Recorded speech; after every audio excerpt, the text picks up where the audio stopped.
Gi or no gi? That is the question. The truth is it doesn't really matter that much. In my opinion, the only thing that really matters are your goals and how you plan to achieve them. If you're just starting out in jiu-jitsu, I recommend training both gi and no gi. Each will have their own way of keeping you honest. And by that, I mean they both have their pros and cons. Training the gi forces you to slow down and really focus on controlling your partner with various grip options. There are more available grips in gi than there is in no gi, which can help you become a more technical grappler. However, relying on gi grips can leave you unprepared when you're without the gi and you have to rely on body-to-body grips. On the other hand, no gi forces you to use grips only available to you without relying on grabbing clothing.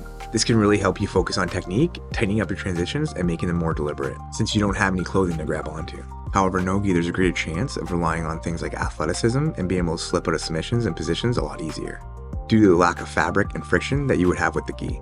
Now, regarding street self-defense, there's often a debate. Gi isn't realistic for the street. No gi is more realistic for the street. In my experience, both can be just as much realistic and applicable for the street. I have personally been involved in many street altercations over the years, where I've been able to use someone's sweater or coat to be able to get them to the ground and maintain control effectively.